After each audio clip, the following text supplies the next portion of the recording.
get it. Let's get it. Peace out. Let's rock. Let us rock. Welcome back, everybody, to another episode of the Late Night Show with your host, Dr. Kojo. Excuse me. We're checking in slightly late for the only live stream of the week. We didn't get a chance to go live on Tuesday, so we're going live on Thursday. We're talking about make sure I can get my math right, 6 signs of AuDHD in public.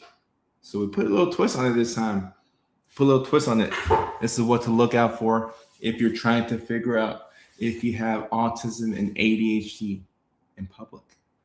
So go ahead, get comfortable, grab you a chair, grab you a seat, get comfortable. We're here tonight and we're having fun.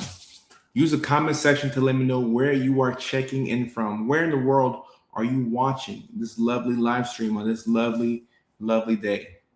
Lady Angel, how you doing? And as y'all grab a seat and get filed and get prepared, I want to take some time to talk about the big Neurodivergent Comedy World Tour. I want to take some time to talk about it. I see somebody on TikTok. Bradley says, when are you performing? When are you coming to Detroit? I thought you would never ask. We are coming to Detroit we have a date for Detroit. Let me see. We're coming to Detroit, Michigan, Friday, September 11th.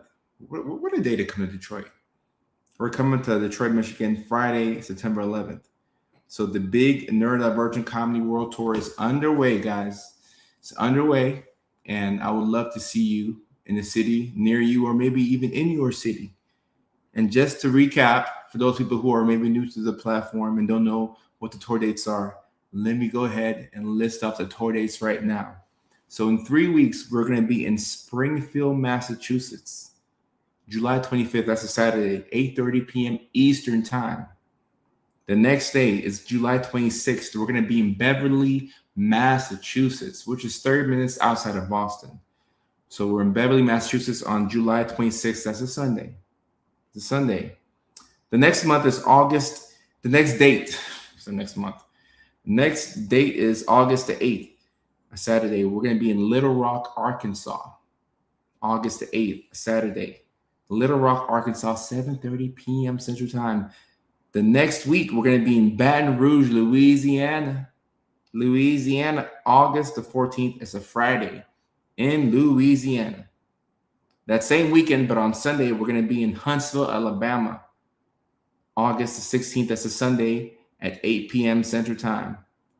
Then, a month later, we're going to be in Detroit, Michigan, September 11th, Friday, 7 p.m. Eastern Time.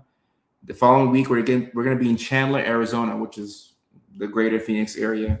That is September 17th, Thursday. It's a Thursday night at 7 p.m. Central Time. I need to check about the Arizona date and make sure that we put it in the right time zone. I'm not sure if Arizona is Central Time Zone, but I'm going to have my assistant look at it right now, actually. Right now. 1 second, guys. Hey, John, can we look at the Arizona show? Let's hook it to this down Wi-Fi. Hey, John, can we look at the Arizona show and make sure that the time zone is correct for the Arizona show? So let's just double check that, please. Okay. Resuming. Anyways, after Arizona, September 17th, we then go to Cleveland, Ohio, September 23rd. That's a Wednesday night. And this is a Wednesday night. This ain't the weekend. Cleveland, Ohio, September 23rd, Wednesday, 7 p.m. Eastern Time. The next day, September 24th, Columbus, Ohio, September 24th, Thursday at 7 p.m. Eastern Time. The next week, I make my return back to Virginia Beach, September 30th, 7 p.m. Eastern Time. The next day is going to be October 1st, Thursday at 7 p.m. Eastern Time, Richmond, Virginia. And then we don't have a show booked in November yet, but we will add a show in November. So we will add a show. But for right now, the last tour date is going to be December 3rd, a Thursday, 7 p.m. Central Time. It needs to be PST. Actually, we're gonna fix that. John, can you actually go through all of the tour dates and check the time zones and make sure that the time zone is it lines up with the city, the city's time zone? For example, San Diego is not in Central Time; it's PST. Please, thank you so much. So, guys, as you can see, we're doing work on the fly. We're doing work on the fly, but we are on tour. And like I said, the next show is going to be in Springfield, Massachusetts, July 25th. That's a Saturday. I'm happy to see you all. Leilani is our moderator. Happy that you're here. Thank you. I appreciate it. The haircut is decent, but I'm not too pleased with it. You know, I went to a new barber today. I felt like I was cheating on my girl. I will never cheat on my girl again. I'll never cheat on my barber again.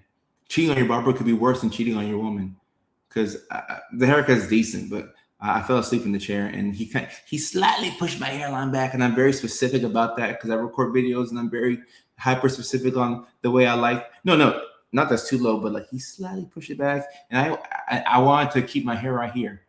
Where's my hair? I feel like a naked mole rat. Chat, I need y'all to fry me.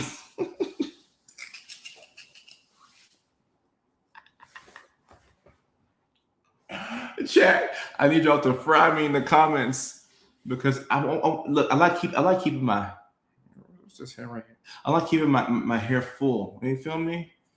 He need to do all this right here. Fry me in the chat.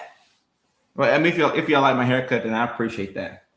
You know, I want to be ultra handsome. And you're right. It's gonna grow back before I know it. Yeah. But I'm not going back to that barber anymore. No, I'm keeping my barber. Fellas, let this be a lesson. Never cheat on your barber. Signs of autism and ADHD in public. You go to a different barber and they make you realize why you should have never gone to a different barber. And you're right, it's not that bad, but I'm very dramatic, as y'all can tell. And if y'all are also truly neurodivergent, y'all should be dramatic like me. I'll take something small and I'll become a drama queen over it. I'm super dramatic. I'm a drama queen. Y'all ain't know? I'm a drama queen. I'm a drama queen for real. Tay Diggs, that's funny. ADHD, autism, little girls. Okay. Springfield. We just did a show in Chicago. Illinois, and it was a sold-out show. And Chicago is my favorite comedy town, so I'll look to make a return back to Chicago/Illinois. Oh yeah. Drama queen. You're the mental health education dude in the short. Yeah, that's me. Stop looking at me. You make me nervous. That's me. That's me right there. I'm the mental health education dude in the shorts. So you must watch on YouTube. I appreciate that. Slay DHD, I like that. Omaha, Nebraska is in the house. Canton, Ohio is in the house. I am enjoying the World Cup. Mac, the topic tonight is signs of autism and ADHD in public. Let me see where people are here from on TikTok. Nanaimo, British Columbia. Hi, handsome. Hey, beautiful. San Antonio, Texas. Is that girl your wife? No, she's an actress.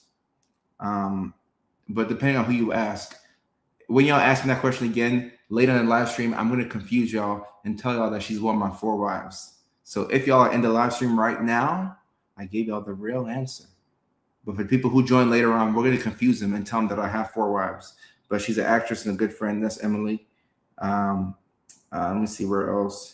Run back to Louisiana date location. That's Baton Rouge, Louisiana. And that is Louisiana. That's August 14th on a Friday. Rapids from Nashville, Tennessee. Pretty calls BS is come to San Antonio. So somebody's from San Antonio. I would love to come to San Antonio eventually. What part of Ghana are you from? I'm from not a small town, a small country, but a big city called Accra, Ghana. Indiana in the house. Tillamook, Oregon in the house.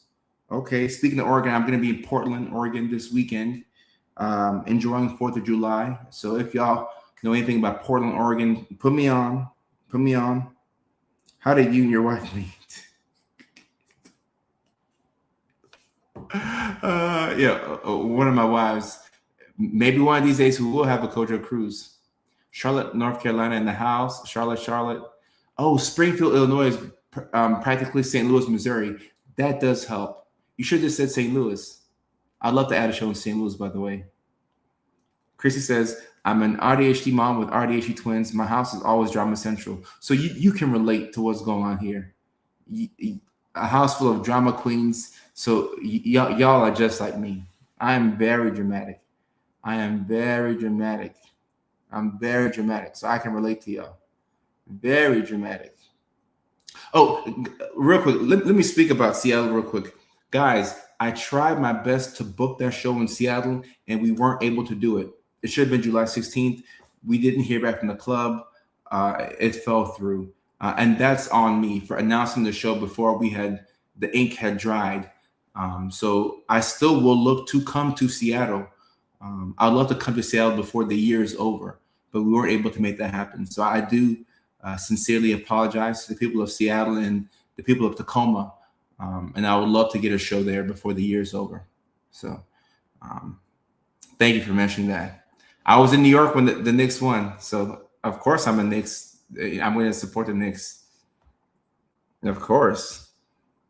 Somebody says, I have something to say about your videos on Facebook about AuDHD. Talk to me.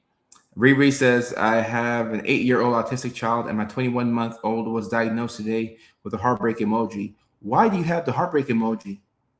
What's sad about being diagnosed with autism? Well, what's sad about it? If you have autism, you need to have the proper support. Once you have the proper support, we chilling. The problem is in getting the proper support. So once you can get the proper support for autism, I think it makes life a lot easier, I think. So the first step is figuring out what autism looks like. And that's, by educating yourself, and streams like this and content like the content that I post can hopefully get you closer to a diagnosis. And like I said, we're talking about 6 signs of autism and ADHD in public. Shout out to Mac. Mac stopped watching YouTube to come on this live stream. I appreciate that. Portland, food trucks, Powell's bookstore, and the Max Transit line. You're the second person today who's mentioned Powell's bookstore. I don't know what's going on inside this bookstore, but I got to get down to Powell's and see what's going on. I got to see. Kind of Buffalo. Jeannie, I would love to come and see you in Buffalo. We're working on it. Somebody says your lack of eye contact with the camera is me too. I think I make eye contact. I try to make eye contact. I try. And Kylie says, I used to spam your videos daily, which led to me getting my proper diagnosis a year ago. Kylie, I love those comments. Whether you watch the live streams or whether you watch the videos, normally when people find my content, they tend to get diagnosed shortly after. And I'm not saying that, of course, you need to go to your doctor to get the proper diagnosis. But I'm just saying that when people watch my content, if the algorithm feeds you a lot of my content, I think that's, it's trying to tell you something. Why are you watching all this autism content 24/7 if you can't relate to it? There's a reason why. All right? There's a reason why. Oh, yes, we are free balling. We are really free balling today. Free balling. I look around a lot. I do look around a lot, Kim. I do look around a lot. So you're right about that. I remember you from Williamsburg, Virginia. You do? You remember me from Williamsburg, Virginia?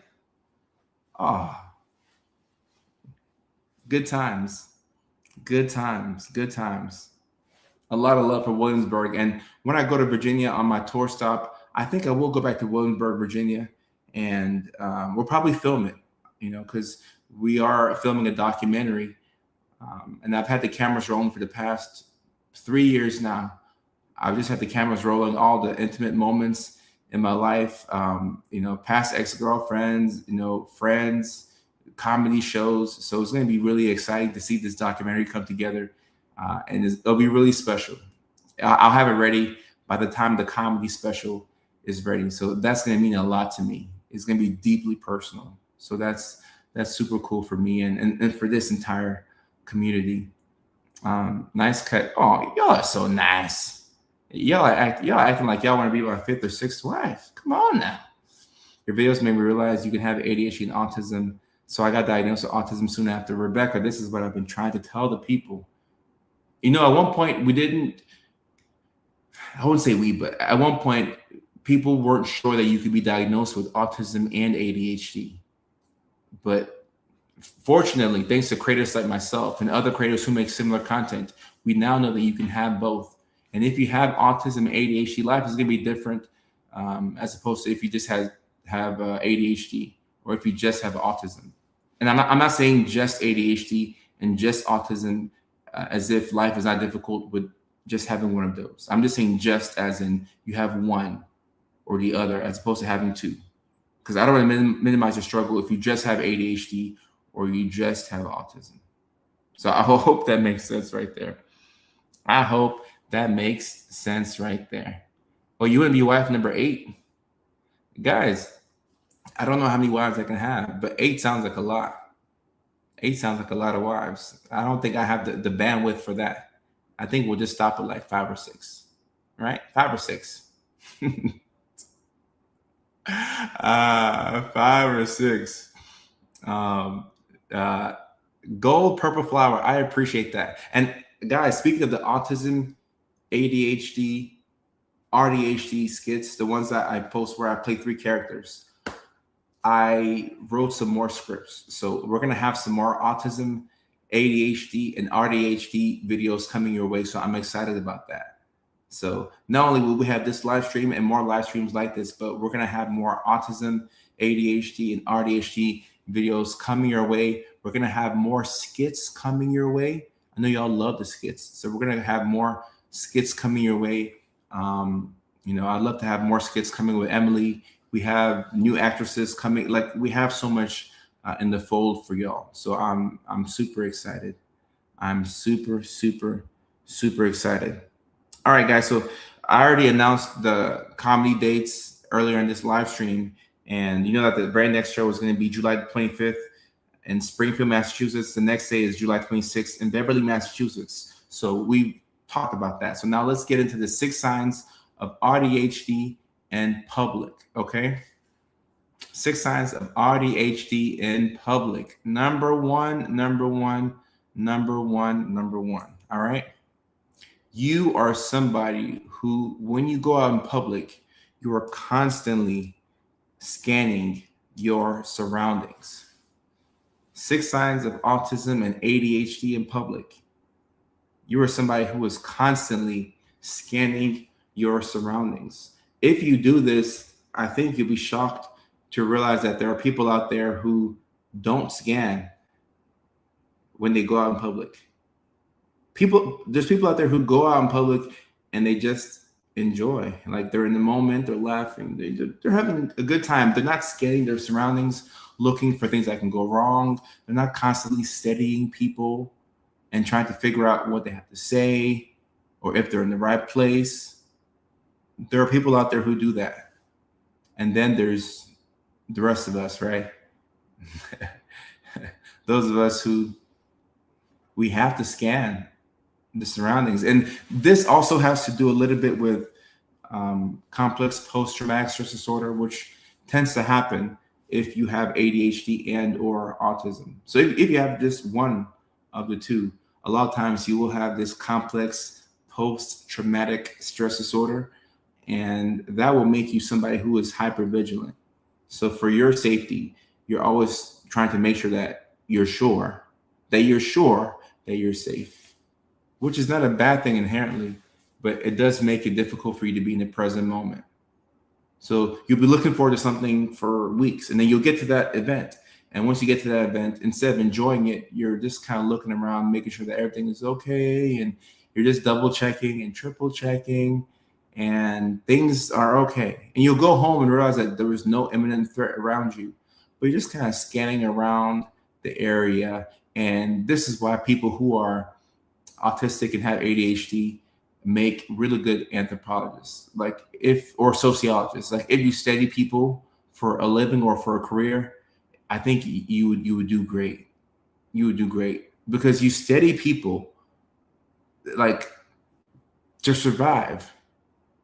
So if you study people to survive and you're being paid to study people, you would naturally excel at that. You would naturally excel at that. I also have CPTSD. Hey, welcome to the family, Elsie. Welcome to the family. Leilani says, I scan everything and everyone. If I go to the movies, I'm scanning the crowd and the nearest exits. Yeah. And some of us, we won't even sit in certain places because we have to see the exit. I'm one of those folks. Like if I go to a restaurant and that's the exit, I'm not sitting like this. I'm sitting this way. At the most, I'll sit like this. Just so I can see where everything is at. Like I need to know, okay, this is the exit. There's another exit right there. All right, cool. But I never have my back turned to the exit. I never do that. I just never do that. You know, I just need to know where I'm at, make sure I'm good, make sure I'm straight, I'm safe, and then I can proceed. I scan everyone in clothing shops. I want my back facing the wall. Right. I just have to see everything. Everything. I can't have my back to anyone. I am the same way. I am the same way. I don't like when people are behind me, actually. Like, you know when you can feel that somebody's behind you? Like, you can just feel somebody behind you. I don't like that. It's a big pet peeve of mine. If you're behind, I don't care what you're doing behind me.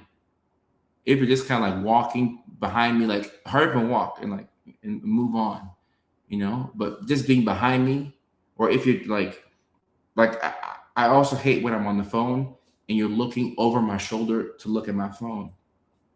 Why? Why would you do that? Why would you do that? Diana says she was constantly scanning during the Chicago show. Now, the one place where I am present is at a comedy show. I'm actually in the moment. So that's one of the reasons why I do enjoy comedy, because I'm fully immersed in the moment. I'm immersed in that particular joke. Or if I'm talking to somebody in the crowd, I'm right there. I'm right there. And the only other times that I'm that present is when I'm high. And I'm keeping it real, which is why I had an issue with that, because I was doing it to be present, which is kind of how we get in trouble like that. Advice from the gunslingers of the Old West: never sit with your back to an open door. Yeah, and you think that's like self-explanatory, you know? Tiffany on TikTok says, I was in the airport and I scanned constantly, high volume. And for those of you on TikTok, please don't spam. Please don't spam the chat, so that way everybody can enjoy.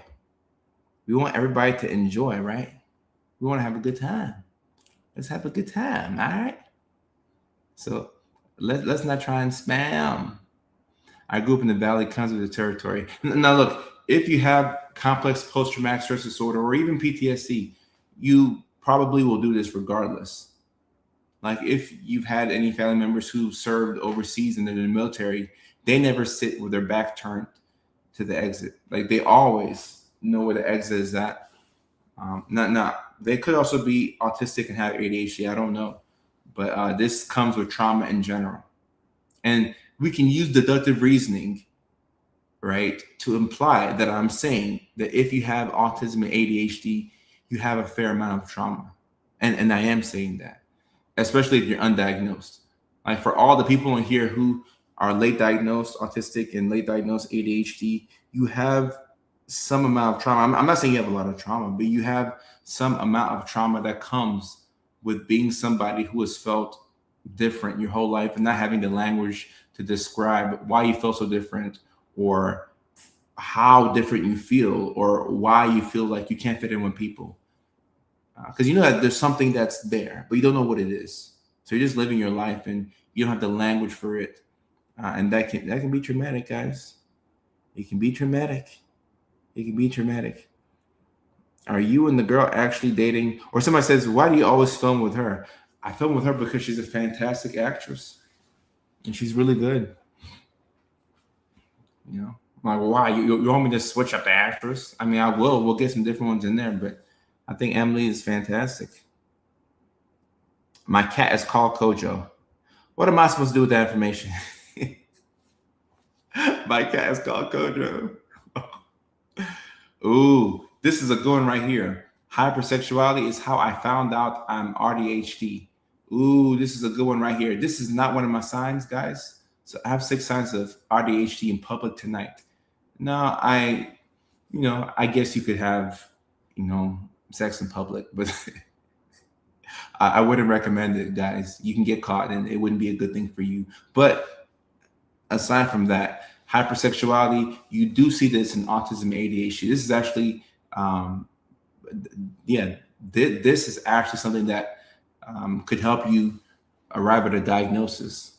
And if you don't have a provider who asks the right question and you present to the clinic with hypersexuality, there's a good chance that you could be misdiagnosed with bipolar disorder.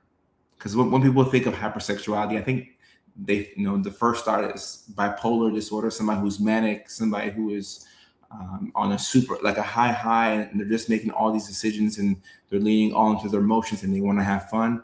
But you can have hypersexuality with autism and ADHD. And I know not only from personal experience, but also having patients. Because look, when you have autism and ADHD, you struggle to regulate yourself, right? And what's one of the quickest ways to regulate yourself? The good old Mickey Ficky, the good old shucking, right? That's one of the quickest ways to regulate yourself. And sometimes you will look to regulate yourself and you hook up with people that don't like you or people that you don't like.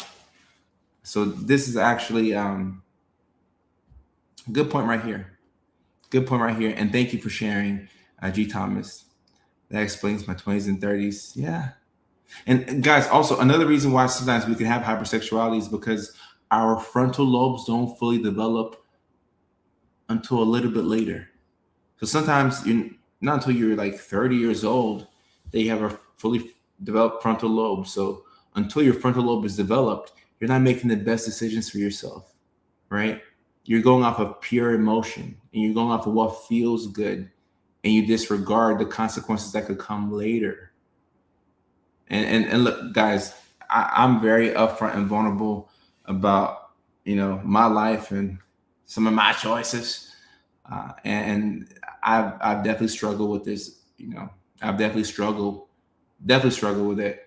And the older I've gotten, I'm like, hold up, I didn't need to be in all those relationships. I didn't need to be with this girl and that girl, and that wasn't necessary. I probably just needed a hug. I just needed a hug. That's all. A good hug and the PlayStation controller is what I needed. A good hug, send me back home so I can get on the game. I didn't need to be, shucking all around town. But I made those mistakes so I can come back and tell y'all. So I have to go shucking so I can come back and tell y'all, hey guys, don't do that. Find other ways to regulate yourself. Or if you're going to be shucking around town or shucking, find safe people to shuck with, right? The problem is not the shucking. The problem is who you're shucking with. That's the key right there. It's not well, it could be who you're shucking or the amount of people that you're shucking, but have people that you actually like and people that like you. And, or if you have one safe person you can shuck with all the time, even better. I didn't know what that meant in my 20s. What do you mean? What do you mean one safe person? What do you mean one safe person?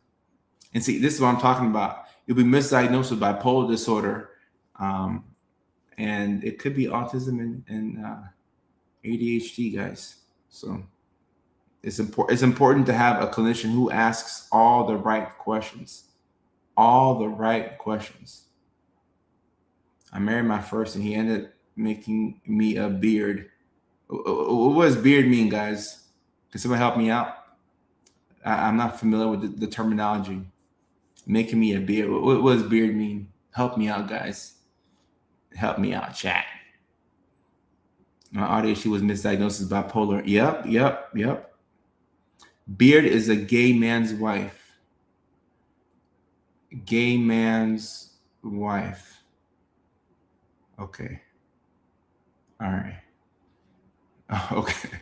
I'm like, how does a gay man have a wife? But it's starting to click for me. Gotcha. Okay. I'm 57. I've been hypersexual since I was a teen. Always been long-term relationships. Now, guys, look, if you have, let's say you're in a long-term relationship with somebody and that's your person and you're hypersexual, then it's not a problem. or maybe let's say if you have like a whatever poly thing, like if you're doing it with safe people, then it's not a problem. Then you're having fun. But if you're just kind of like skipping and hopping around town, it can be a problem. The beard's a mask. Gotcha. I learned something new today. The beard is a mask. The beard is a mask. Cool. Didn't know until he found he was on the download. Oh, dang, that sucks. It's kind of like in the Elton John movie where he married the girl, but then he was like, "Oh no, I'm gay." So the girl was a beard. Gotcha. And also, yes, you can also, I guess you can call it hyposexual, but you can also have moments where you don't want any shucking at all. So yeah. Number 2, 6 signs of autism and ADHD in public. Number 2, you rehearse what you're going to say. You rehearse what you are going to say. There are people who go into conversations, guys, and they talk with the words that come up on the fly. They don't just have premeditated things to say. They actually talk and they're in the moment. If you rehearse what you're going to say prior to having said conversation, that is an autism and ADHD thing. If you rehearse what you are going to say. And yes, when you are shucking, be mindful of a narcissist. They could take advantage of you. That's right. Having shower arguments outside of the shower. Yep. And when you rehearse what you're going to say before you have certain conversations, it actually helps out.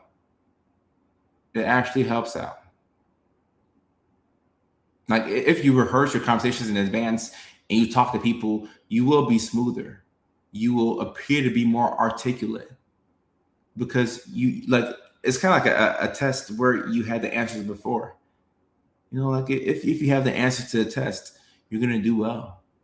So this is kind of your way of giving yourself answers to the test before it's time to go take the test. You just rehearse the conversation. You think of the different things that they can say to you, and you come up with different responses. And this takes some of the cognitive load off of your head, because when you're neurodivergent and you are pretending to be neurotypical, in your day-to-day life, is going to be very exhausting. You're going to be drained. You're going to be tired. So to reduce some of the load, if you premeditate and you have the response before it's time to go talk, now you can have smooth conversations with people. You can be smooth. Rehearsing the conversation because I was pissed off. And someone on TikTok says, if only I could apply to taking an actual test. Yeah, that'd be nice. Somebody on TikTok says, I have full arguments in my head that never happen.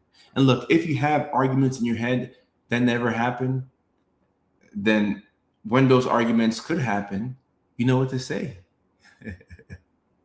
Yeah, that's funny. Columbus, Ohio, and that is September 24th. It's a Thursday. I'll be in Ohio. Can't wait to see you, Jacqueline. Can't wait to see you. It's going to be good.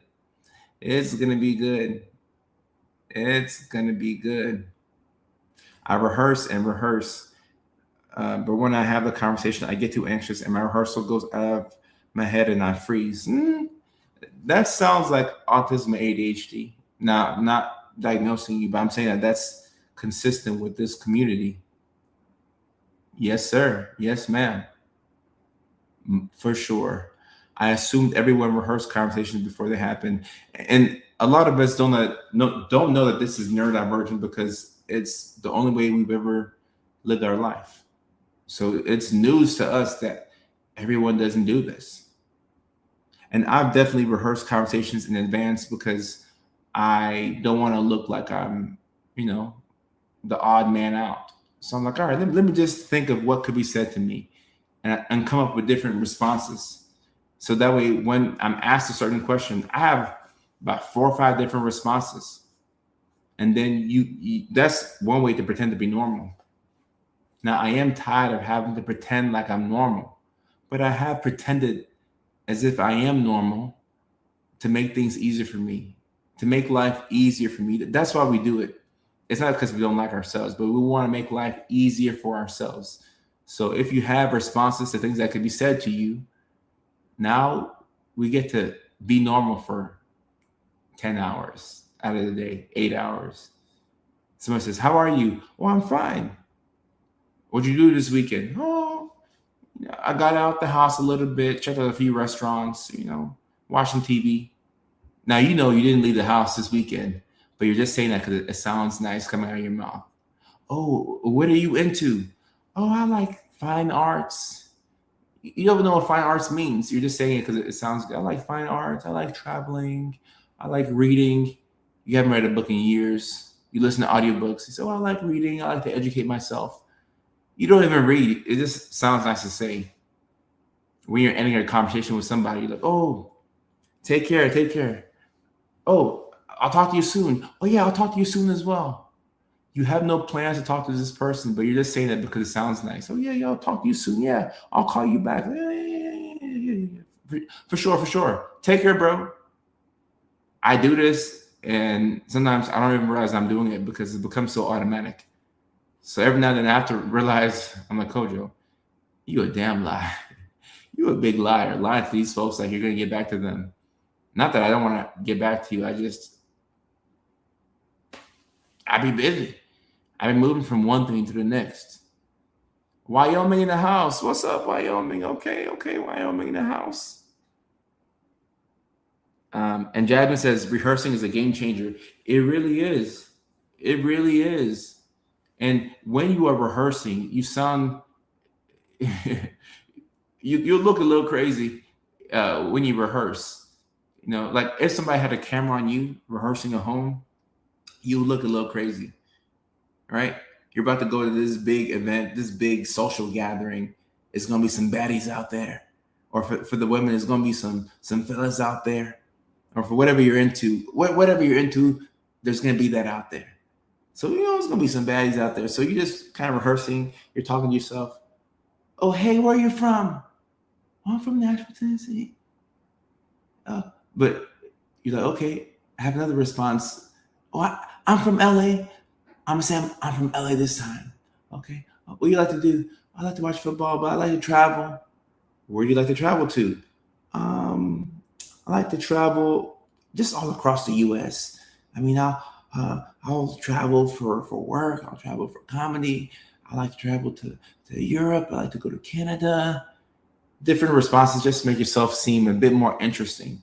Because when you do that, people don't ask you, too many follow-up questions. But then when you're confused, it's like, damn.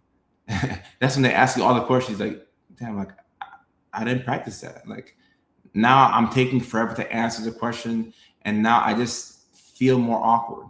Even if you aren't awkward, but you feel like you're awkward, it'll throw the vibe off because you feel like you're awkward. Bonita, I saw you in New York. Good to see you. And you're right. When people say talk to you soon or let's meet up soon, they don't mean that they're going to actually meet up with you. It took me a while to realize that. But when people are saying, hey, I'll call you back, they're not going to call you back. They're just trying to get off the phone. They may as well say, hey, I'm about to go look outside the window right now. I'll call you back. And there, so I see sometimes it's a parental equivalent of maybe. Ooh, that's a good one right there. Andrea, write that down. That's a good one right there. Yep. When you were a kid and you asked your parents for something, can we go to McDonald's today? Maybe. Nah, you're not going. You're not going. You're not going. Can I get a filet o fish sometime this week? Maybe. Nah, you're not going. You gotta eat the food at home. You gotta eat the food at home. You're not going nowhere. Likewise, Bonita. Likewise. Yeah, Andrea, got to trademark that. That's facts. I'll call you back in like 3 days. Sometimes you don't get to call back at all. We should get together sometime. And look, this is most people's out like after a date. A date could have gone so bad. Like this could be the worst first date of all time. You're like, we should get together sometime. Now you know when you get in your car and you leave, you're not gonna text a person again. Now you're not gonna be rude, but like the date went like so bad. This is the worst date of all time. And still somehow at the end of the day, you're like, oh yeah, we should, yeah, hit me up,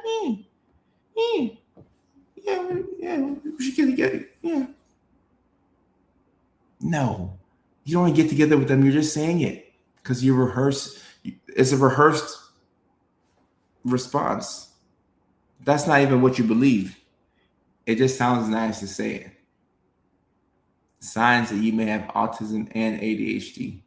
And yet, Andrea-isms, and that even rolls off the tongue. Andrea-isms. I like that. I like that. Andrea-isms. I like that. Signs you may have autism and ADHD. This one in public, but this one goes without, you shouldn't need any further explanation by this, but you become overwhelmed by noise, lights, or crowds.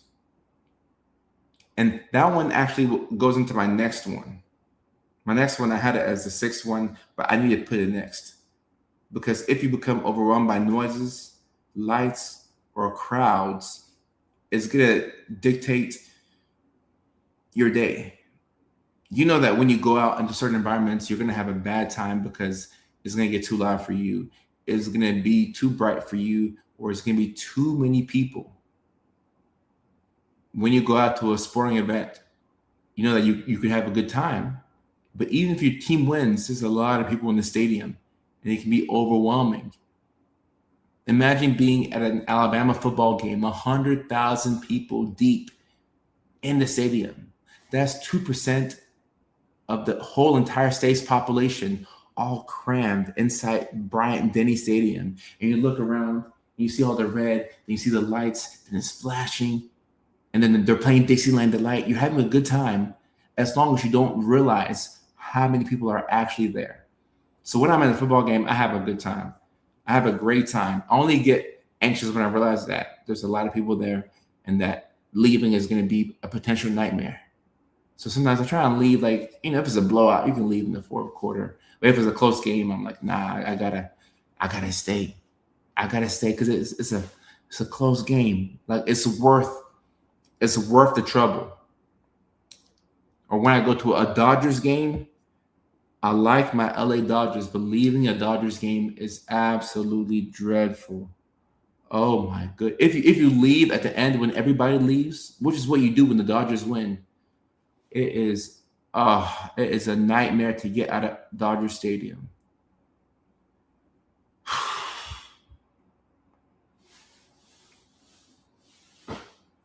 And Brandon says, just that description of the game has me not go. Well, luckily, there's not a lot of big sporting events in Wyoming. So, Brandon, you're probably in the right place. You're probably in the right place. Lorraine says, you got me spinning my emotions. No one gets it. Lorena, I get it. Lorena, I get it. I get it. My mom makes it sound, and it makes me feel like I want to shut my ears. Like this overrides what I'm doing. Roll Tide. Roll Tide. Emily on TikTok says, I yell or talk very loudly whenever in spaces, even if there's not many people at a restaurant. My husband will ask me why I'm talking so loudly, but I hear all the sounds as muffled. Okay, Emily. Okay, I see that. You're taking in everything all at once. You're taking in everything all at once.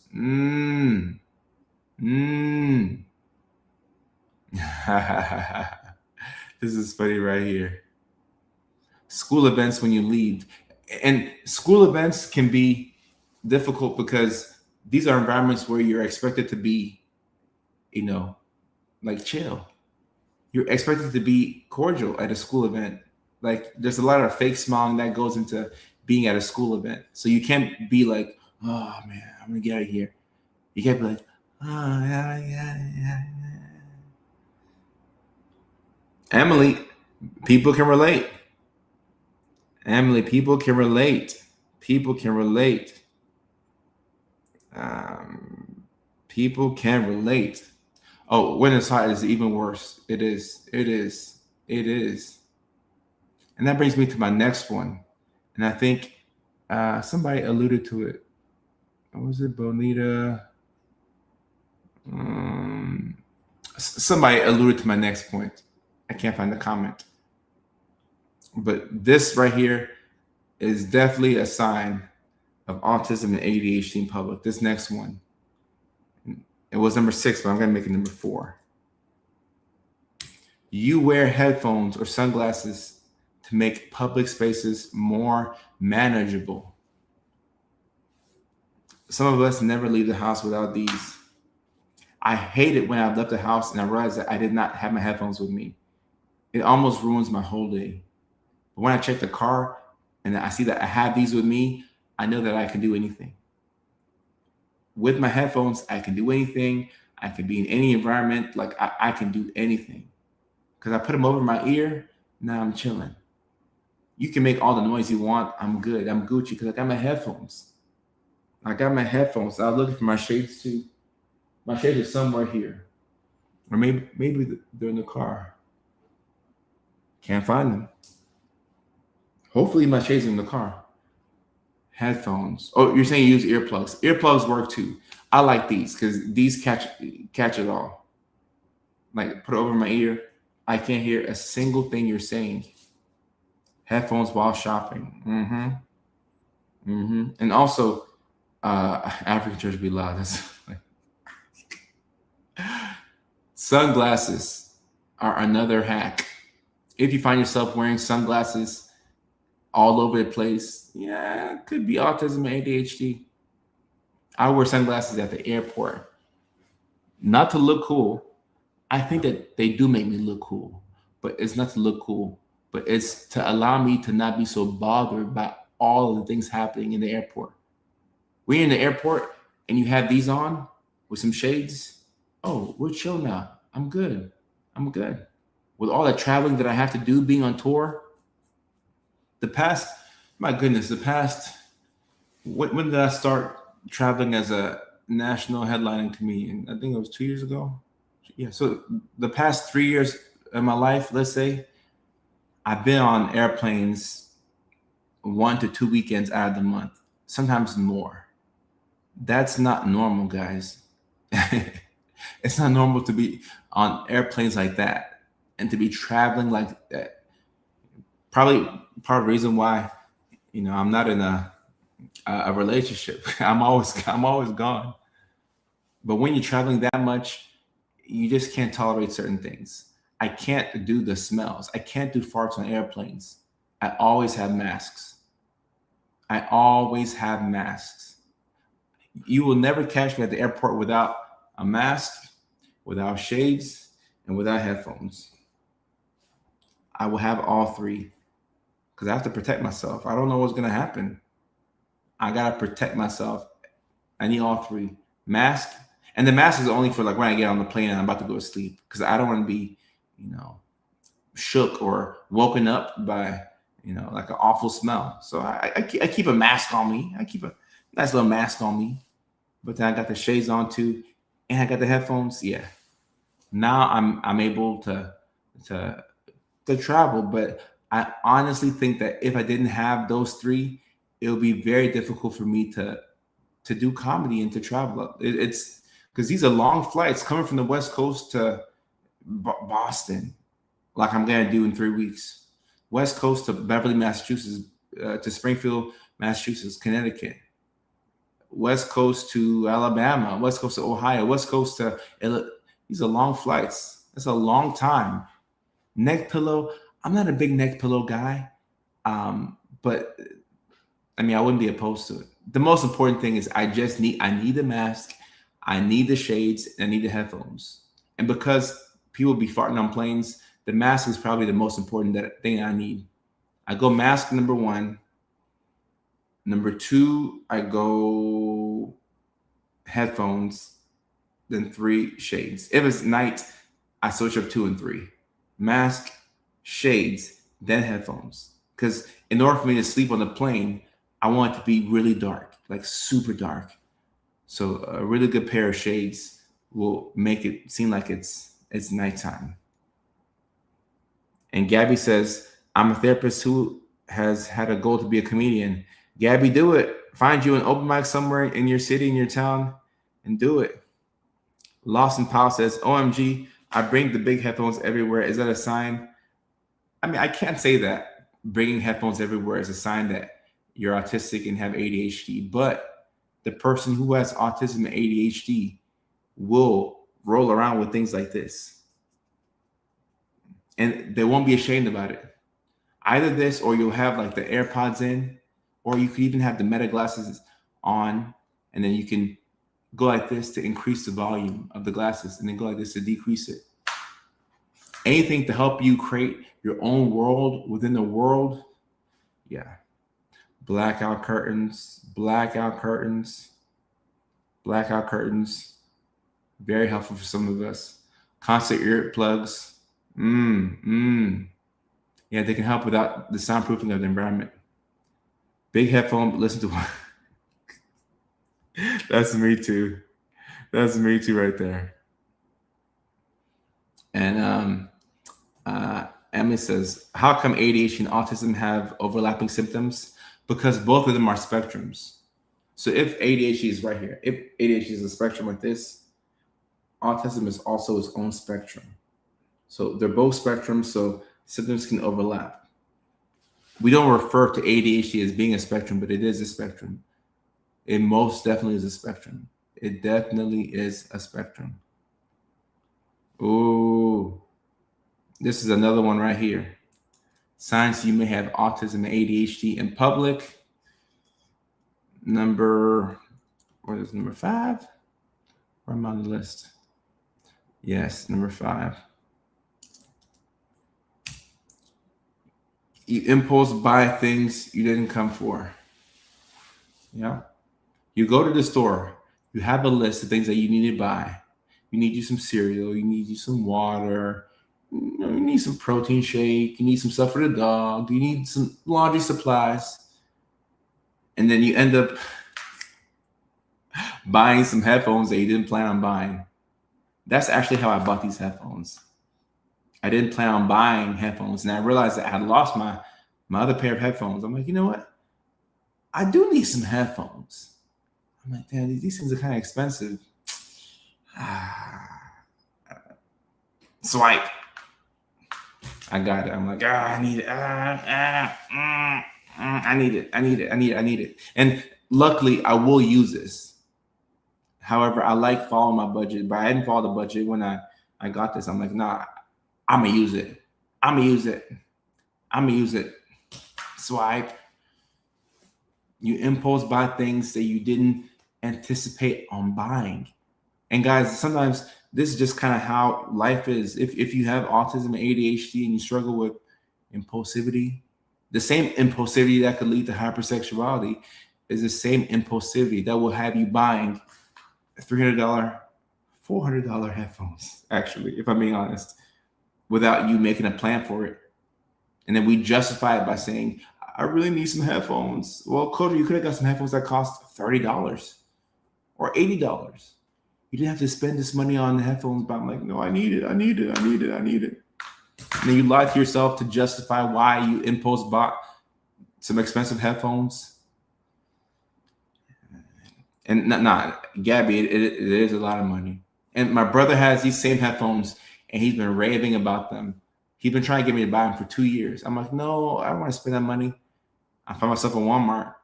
I didn't have headphones. I'm like, you know what? Shit.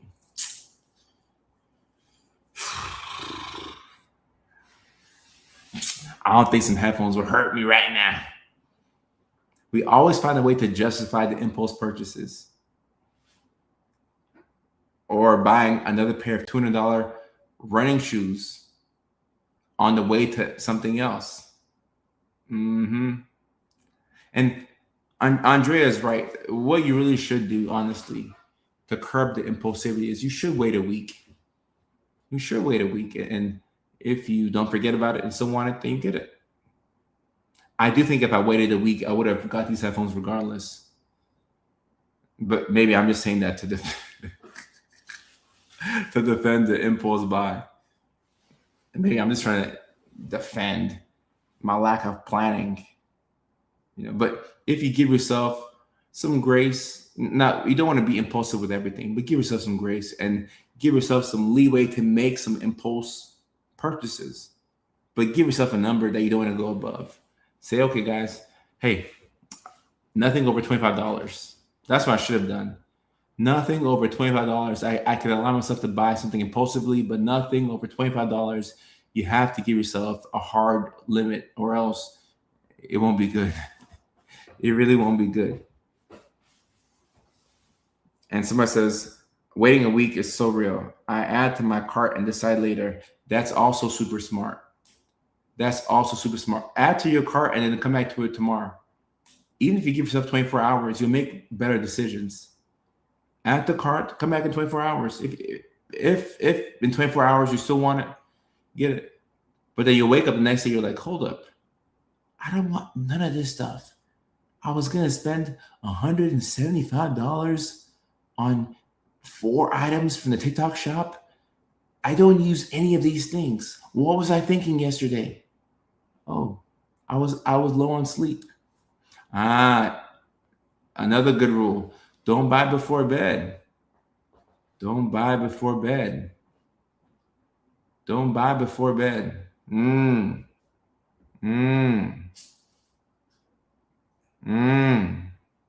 Is this purchase worth the X? No, this is it right here. You're like, damn, I want to buy this new.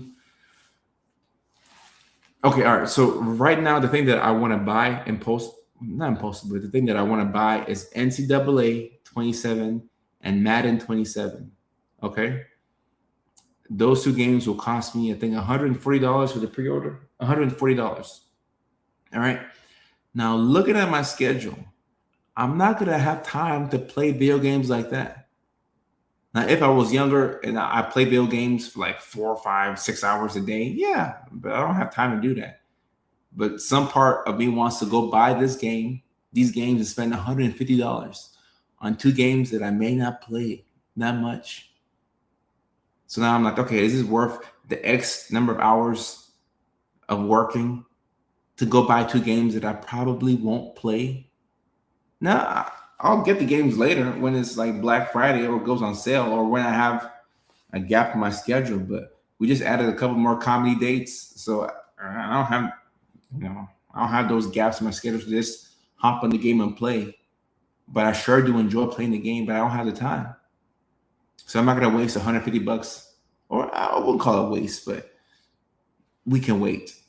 We can wait on the game. We can wait on the game. And yes, cheers. Big water break because my throat.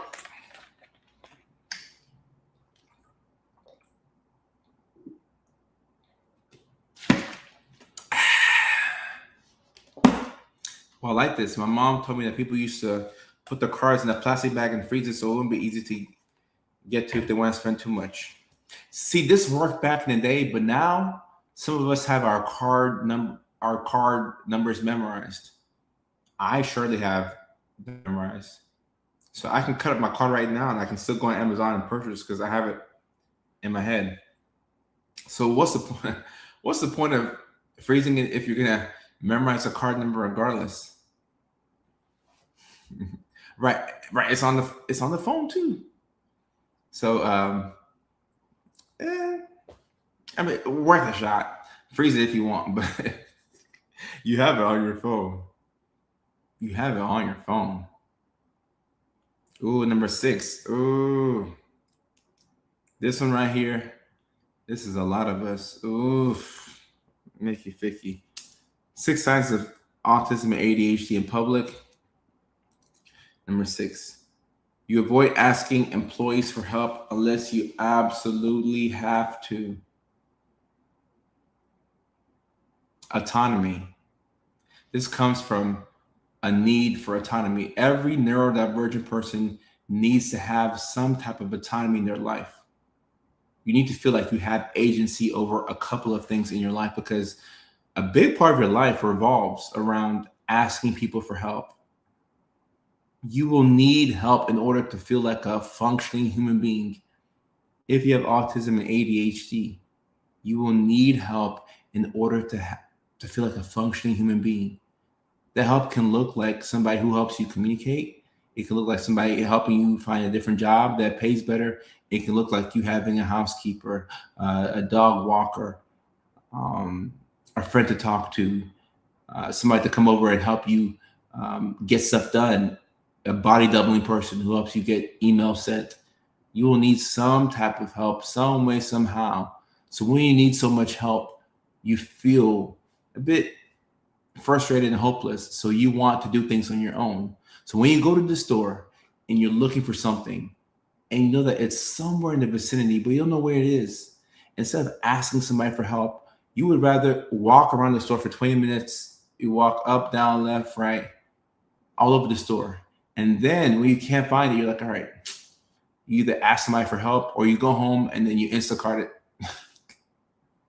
Because you wanted to do anything but ask for help. But you really wanted to think. You just didn't want to ask for help. So we have to get better when it comes to asking for help. I can't even talk, man. A housekeeper, probably one of the most transformative things that you can get help for. As a neurodivergent person, if you're able, even if you get it once a month or once every couple of months, just every now and then, having the housekeeper come in and clean. It doesn't have to be a deep clean, but just somebody who can come in and rearrange a place. Oh my gosh. I had a housekeeper come in this week. I felt like crying after they left. Everything was so organized. Everything was folded neatly. I was like, this is incredible. Like, I came inside the house and I just sat here and I didn't have the words. I was like, oh my goodness. And I knew I needed the help. I was like, I need a new housekeeper. I'll go on later. And the week, like, was it last weekend? Last weekend I spent a whole day cleaning the place. Now, they were supposed to come that day and they couldn't come. But I spent a whole day cleaning the place because I couldn't continue to live in an absolute mess. I'm like, all right, this is embarrassing. I gotta clean. But it took me a whole day, like 12 hours to clean. 12 hours to clean. Guys. And even if you have a friend who can come over and help you out, friends, don't let friends clean their own place. They come over, they listen to music with you, they watch movies, and they help you fold it. And then after that, you go to their house, help them out. That could be very powerful right there. Very powerful. Not being rude. Are your videos with your wife just skits, or are they they're skits?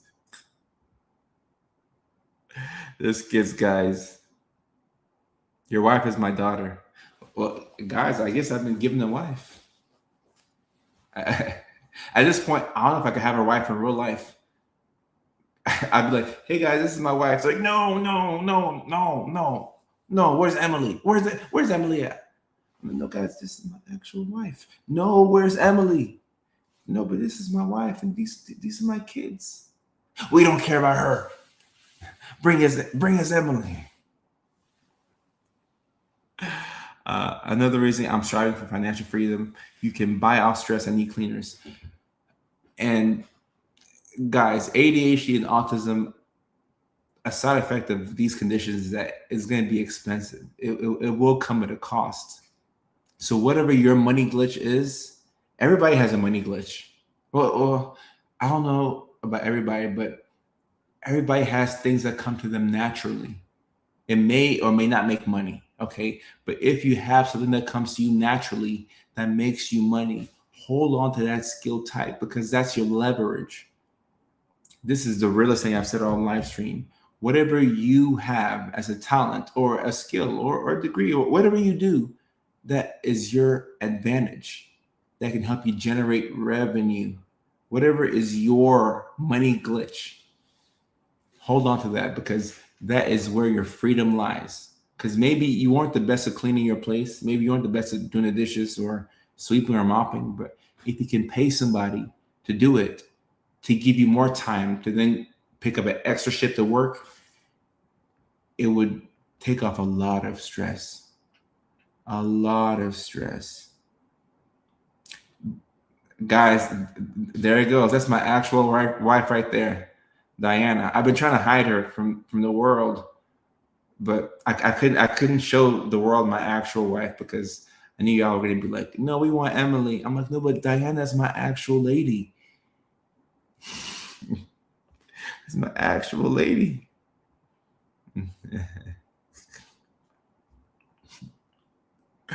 I thought you were married to Lady and skits. No, that means that the skits are good. That means that we make good skits. That means that they're believable. That's great. Music helps me clean. I end up getting distracted having a STEM party. Music is helpful. Sometimes being in a good mood can help you get things done. So if you're cleaning your place where you're like, find a way to get whatever is your easiest way to get the place clean. If you organize for fun, hey, because if you're having fun, you don't realize that you're cleaning the place. You don't realize that you're actually, laying the bed.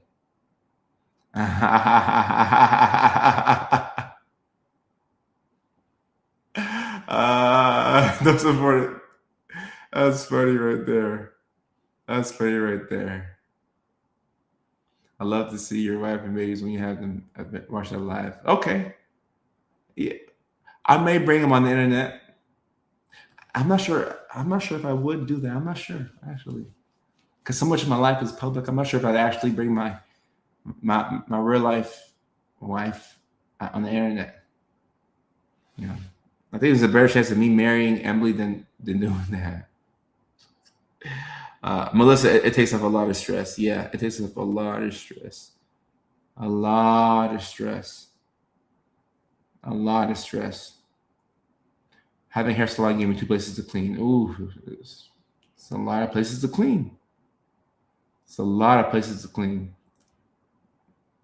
Where sure says they skid on them. That's funny. That's actually funny right there. Skit. Show's coming up preview. Irate Flash. That's funny. Dakota, I'm good. How you doing? We're vibing right here. Who's Emily? Emily's my wife.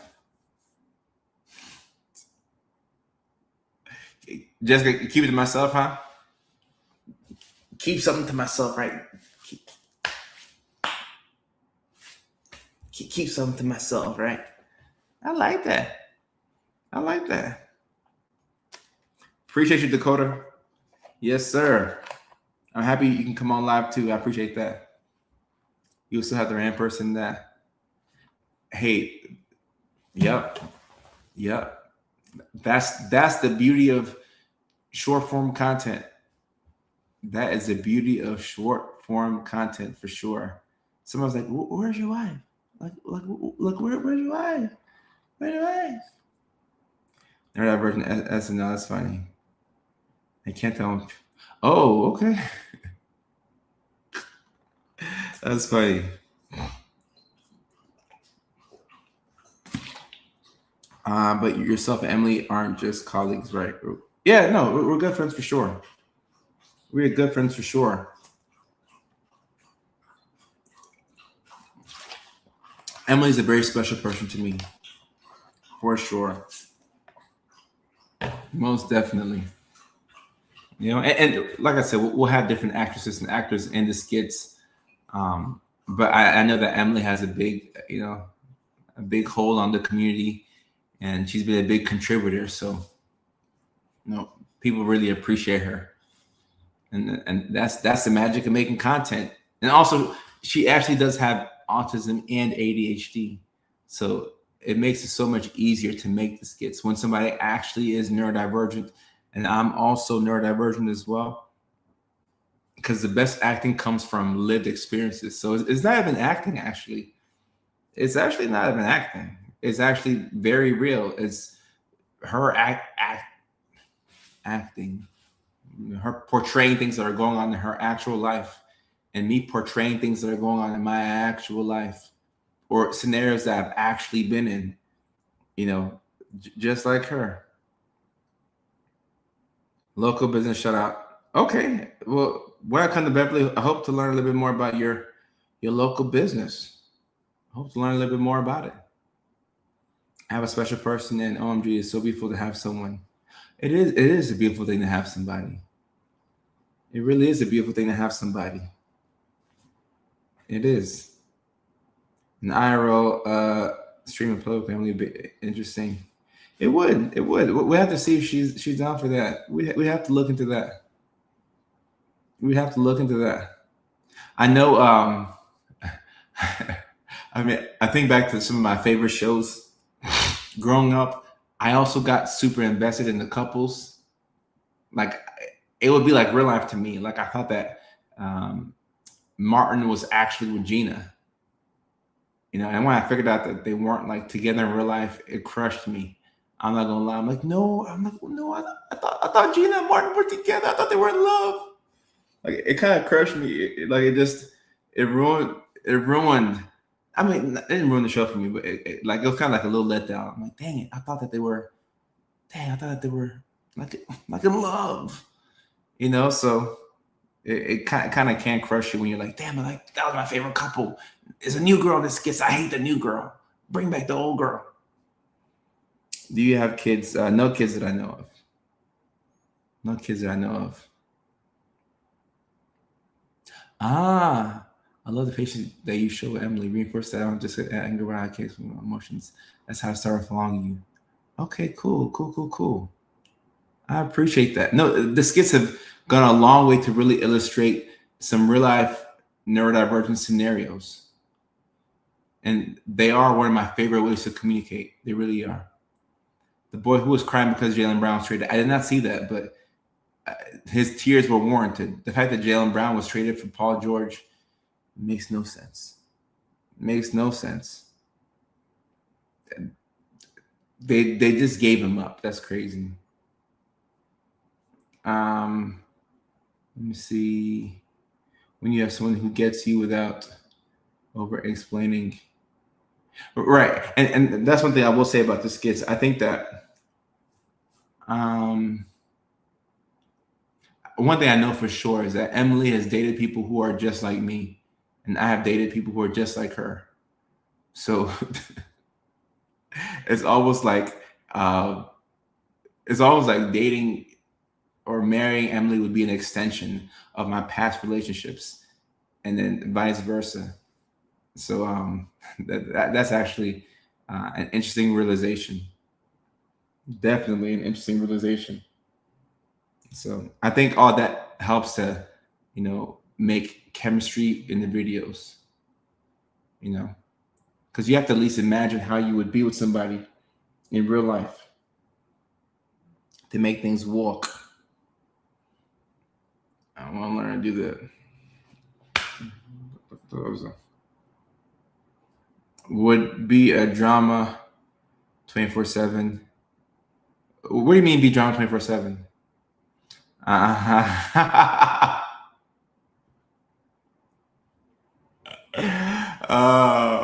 That's funny. That's funny. Definitely not. I know. The moment I said that, I was like, hold up. Why did I say that? I was like, why did I say that? I'm like, hold up. Are those the words that I wanted to choose? Like, is that what I wanted to really say? It is the truth, though. I guess I'm just, you know, this speak oversharing. Bit of an overshare. I know it was an overshare. That was an overshare right there. Definitely an overshare. I know she would agree with that though, but it's definitely an overshare.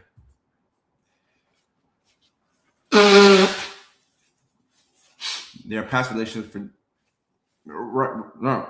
You make a good point right there. You make it. Someone says we caught you. You caught me. You caught me. You caught me. You caught me. An overshare. Yeah. But yeah, the rumors will go on regardless. But I will say that at this point, hey, we'll have to see. We'll have to see. Maybe we get married on camera. We'll have to see. Whatever helps the storyline. Whatever helps the storyline. You say you were a drama queen, and then you say you were a drama queen, and then if you were dating extension of yourself, drama 24/7. Oh no. That's right. That's right. And you'll never catch me saying anything disparaging about Emily or anybody online. But I could just talk about myself. I am a drama queen myself. So if I'm with somebody who is like me, then it's like, hey, how much drama can we have in this household? How much drama can we have in this household?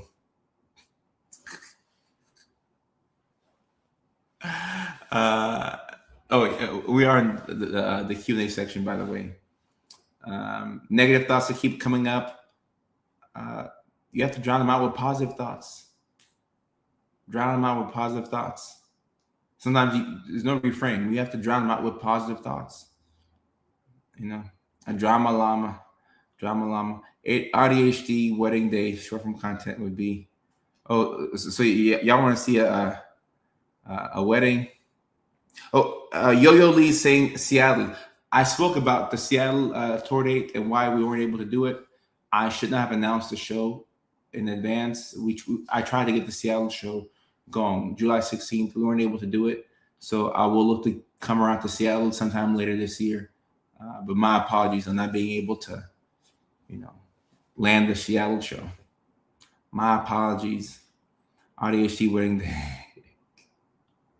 But I mean, I will say that out of everybody that I've been married to in this case or whatever, she is my greatest partner.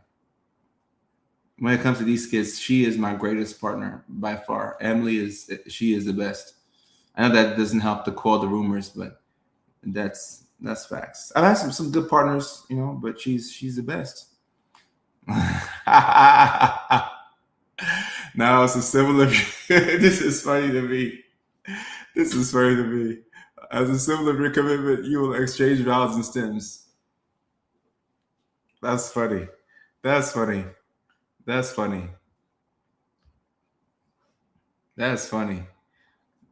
things you just spill out. Oh yeah. Y'all just got me talking.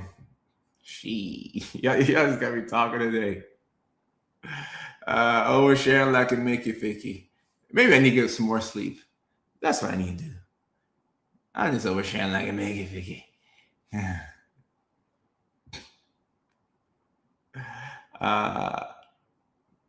Let me see. Why not? Back out week. Someone says you'll think about this for weeks. I probably will. I probably will. You didn't know Chick-fil-A had chicken nuggets. In the moment when she said that, I didn't know. After the fact, I'm like, I think Chick-fil-A got chicken nuggets.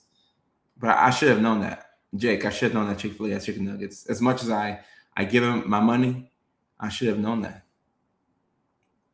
What has 4 letters, sometimes has 9, and never has 5? I don't know. Put me on. And yes, it is. It's when you find your person is the best. Andrea, shout out. You found your person.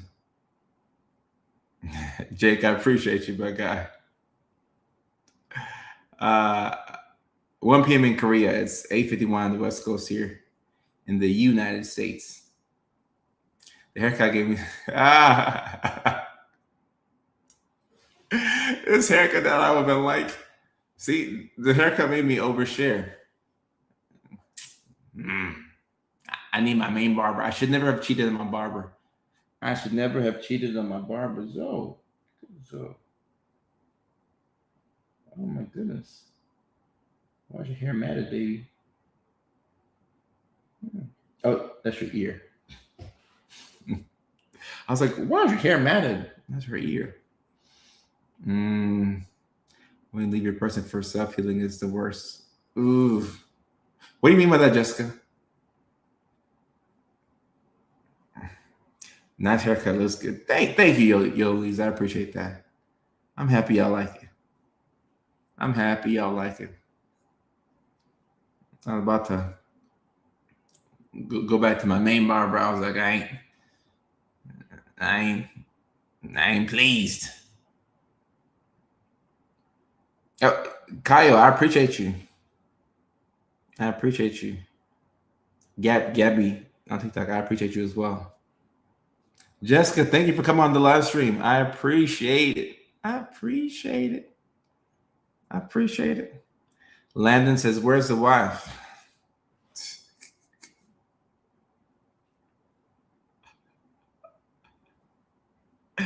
Hey, the beauty of short form content. I rarely see Coder live. Oh, you mean I'm live twice a week? It was once a week because I didn't do Tuesday, but I'm live twice a week. I'm live twice a week. When do you come back to H-Town, Kristen? I cannot wait to come back to Houston. Oh my goodness, Houston had such a good time. The moment I'm done with this special and done with this tour, I may come to Houston. I may kick off the next tour in Houston again. I really might do that. I would love to come to Houston next year. Houston was amazing. Houston was amazing. Oh, you do have some matted hair. Oh my goodness, matted hair. I gotta get this dog groomed. Ugh. Hippie Ashes, I appreciate you. Thank you for your attention. Thank you for coming through. Please binge watch the videos and let me know what you think about them. I'm cooking dinner for my person right now. I wish I had somebody cooking dinner for me. Am I going to have a baby after the tour? I don't plan on it. I don't plan on it, but I don't plan on it. I don't. I look like baby. Yeah, I look too young. I look too young. I want to be a cool uncle.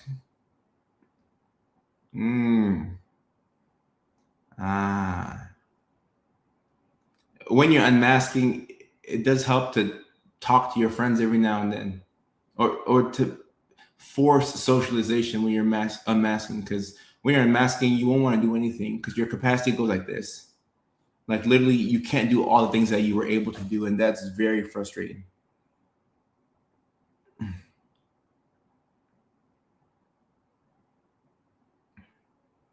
Yeah, no, the haircut's making me look young. It is.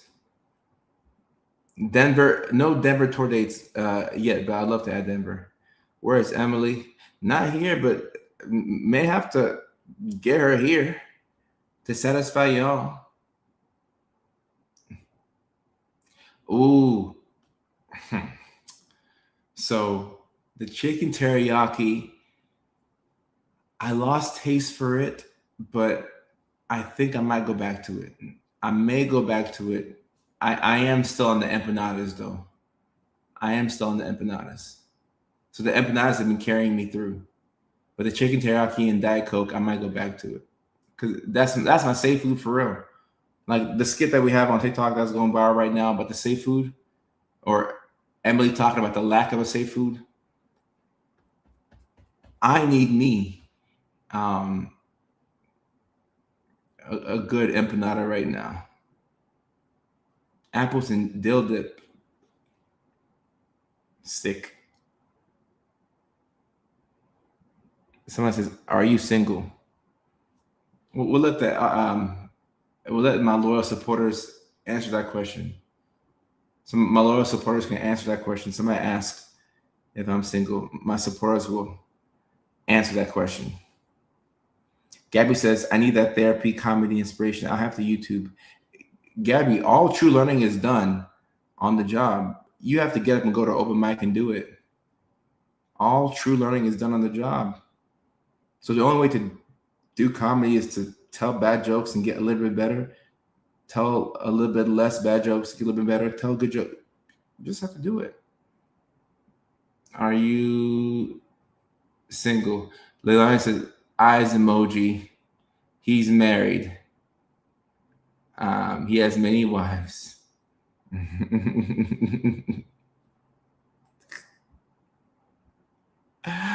He has many wives. Taken by God. Amen. Amen. Ooh, hold up. Indian style empanadas. I need that. I need that. He's single, has 5 wives, and a pregnant wife.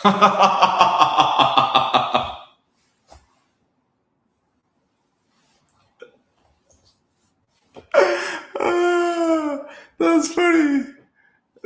That's actually funny right there. 5 wives and a pregnant wife. And you would think that that's a giveaway when somebody's pregnant and one skit and then the next skit they're fine. I'll throw up on stage. No, you wouldn't. You do fine. You'd be fine. You'll be fine. Real life wife and internet wives.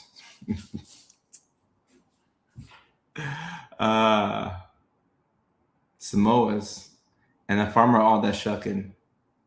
I wish. I literally quit my summer job because OCD and anxiety made me have so many panic attacks. Any tips?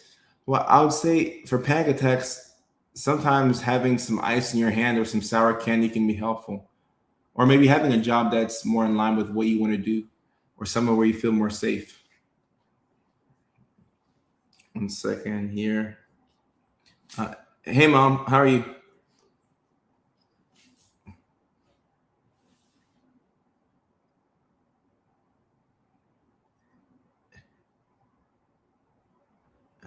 I'm fine, thank you right now. How about you?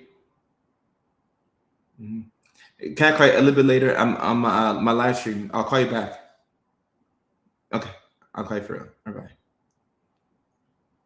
And I actually will call my mom back. When you say you call your mom back, you gotta actually call your mom back. We have the Late Night Show, Dr. Kojo. It has his own YouTube page. Then we have like my main YouTube page. Hi, Mama. The work wife. I've read my work wives. What? I mean, by the definition of work wife, I actually have a work wife. Somebody I go to work with who is my wife. So by the literal autistic definition of a work wife, I have a work wife.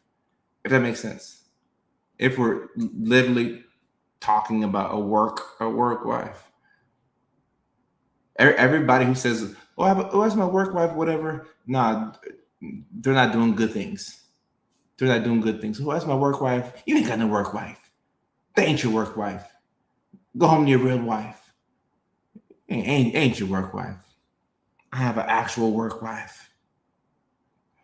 I have an actual one. My 15-year-old, congratulations.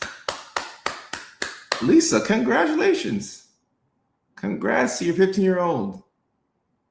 That's awesome. OMG, I followed you so long ago on YouTube because I thought you were cute, still cute. I appreciate that. Thank you for following. I'll do my best to stay cute. Thank you. It's Ames on TikTok. I'll do my best to stay cute. I used to have a work mama. Oh, okay. What's the question, Caitlin? Talk to me. I had a work wife and I'm a hetero female. Okay. Yeah, my mama doing good. I'm scared my therapist will give me harder exposure to deal with my anxiety because it's getting bad. Well, that's kind of how it is. Like after you get over one thing, then you go on to something harder. So, you take it step by step. Before you know it, you'll be able to do things that, you thought you never would be able to do. So take it step by step. Step by step. Husband from Ghana too. Okay, cool. Okay, cool. Oh, your husband looks like me? Okay, that's what's up. Oh, no, I don't. I'm afraid of furries. I'm afraid of furries. I ain't gonna lie to you. I'm afraid of furries. Like real deal, I'm afraid of them. So I'm gonna have to go no. Like I'm not anti-furry. I'm just afraid of them. Hey, come out to a show. Come out to a show. We're on tour. I appreciate you. No, I don't do furries. Like for real. Like I don't do them.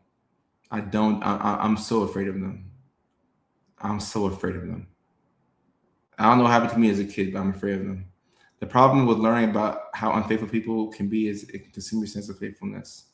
Right. Oh, there's some faithful people out here. They'll let a few, bad apples ruin everything for everybody. Oh, are you a furry? I mean, look, I'm not afraid of you as like the person, like who you are behind it, but furries as a whole thing, I am a little afraid of it. I ain't gonna lie. I am like I wouldn't even Google it. Now if somebody puts a photo of a furry to try and spook me, I knew you're gonna try and do that. Like you're not gonna spook me. Like I mean, like I can look at a furry and be like, hey, but like for me to go Google furries on my own, nah, I'm scared of furries. I am.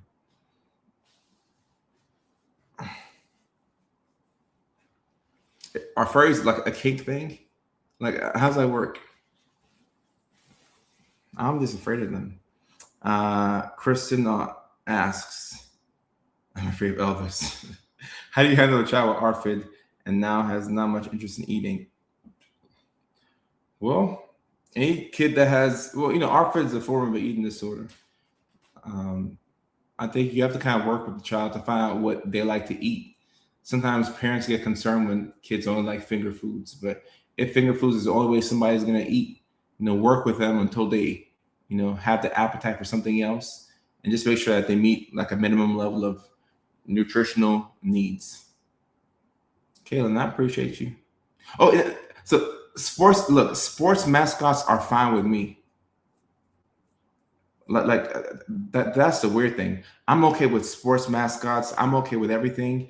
Um, if I saw a furry in real life, like I did an open mic with a furry before, and I kept the G. I kept the player. Like I kept the G, but like I am a little afraid. I ain't gonna lie. I am a little afraid. I ain't gonna lie. I ain't gonna lie. Flock diaper baby man. Look, Google it. Like they have like it's a whole different world. Like it's a whole different world for real, for real. Um, but I mean, I think that they're really cool people. Uh, you know, it's just I'm a little afraid of it. Ain't nothing wrong with that. We're being, vulnerable here and transparent. I mean, I can't, define what a furry is. I'll leave that to the furry community. I don't want to speak on behalf of a community that I don't know about. I'm gonna just be respectful. I'm gonna be respectful. Ooh, is it gonna be Portugal versus Spain? It's gonna be a heck of a matchup. Something like cosplay, but I don't know the actual like definition of it. Nini has a question. I'll take a couple more questions before we wrap it up. Nini says, I have questions. I relate to a lot of things for AuDHD. Should I consider a diagnosis? I think that if you think you have autism and or ADHD and you are curious and you think that having a diagnosis would improve the quality of your life, then most definitely you should consider an assessment. Um, it can be costly. It can be time consuming. And some people still look at it as a label. They're like, I don't want to be labeled as autistic. I don't want to be labeled as ADHD. But I think a diagnosis is just a term that explains the majority of the behaviors that you exhibit. So, I mean, if you ask me, if you have the ability to get an assessment, I would say do it. I would say do it. I think the kinky community can be more respectful than the general population. Okay. And look, I didn't know this is a kinky community at all. You know, because, I'm a Mickey Ficky. I like to do Mickey Ficky things, but sometimes I'd be scared. And it's not often that I'm scared, but, in this scenario with them furries, I am a little scared. My life has been a lot like someone with Asperger's, except I don't have the symptoms straight down. And Lisa, there's a lot of overlap between the deaf community and the autistic community because there are impairments in communication. So I don't think I've ever said this on a live stream before, but you have a lot of common denominators between autism and being deaf. So that just shows how difficult it is to communicate, because that's what autism is. It's difficulties with communication, and with being deaf, it can also be hard to communicate as well. So I think that being autistic and on one side, and then being deaf on the other, like y'all can definitely be allies for each other. But yeah, to draw that comparison there's definitely a overlap for sure. Do you, boo boo? Kinky is a funny word to say. It is. Like, imagine going up to a girl and be like, what do you find to be kinky? What kind of jobs do you have? Social media, comedy, psychiatry. But it's hard to stay employed as being neurodivergent. Hard to stay employed. What's your favorite hobby that you considered weird but it distracts you? What's your favorite hobby that you considered weird but distracts you? I don't know if it's a hobby, but I like the pimple popping videos. I like those. I could watch those like for hours on end. Pimple popping videos. Favorite hobby, like guitar. I feel like I have normal hobbies, but I'm sure like the moment that I get to live stream, I'm like, oh, I like this. This is weird. As a kid, I would count certain cars as they pass by. Like how many Chevys have I seen on this road trip? Like weird stuff like that. Like how many Toyotas have we seen on this road trip from Jacksonville to Nashville? Stuff like that. So yeah, I think that is weird, but that's me. Oh, they get money like that, Ghost? $3 to $5 grand? Okay. I do have a new look. I got a new look. What's next? New look. Don't let me pop up with a new girl. Like, oh Lord, you think he different now? Don't switch it up too much, Kojo. Caitlin, you should make content. You can do it. My kink is guys who have jobs. That's funny. Would you collaborate with other mental health creators, thinking long form, Healthy Gamer GG, or someone similar? Yes, I most definitely would. I met Healthy Gamer GG at VidCon 2 or 3 years ago. Super nice guy. And we exchanged information and we talked about collabing, actually. I don't know if he has ADHD like me, but we never got around to that collab. But I would definitely love to collab with Dr. K. Ironically, his name is Dr. K, Healthy Gamer GG. I'm a fan of his content and I like his work. So I would love to collab with him. So yeah, hopefully we can make that happen, because it's been 2.5, 3 years in the making. And I don't know how we just never got around to it. I got busy, and I'm sure, he's very busy as well on his end, but I would like to make that happen. I really would.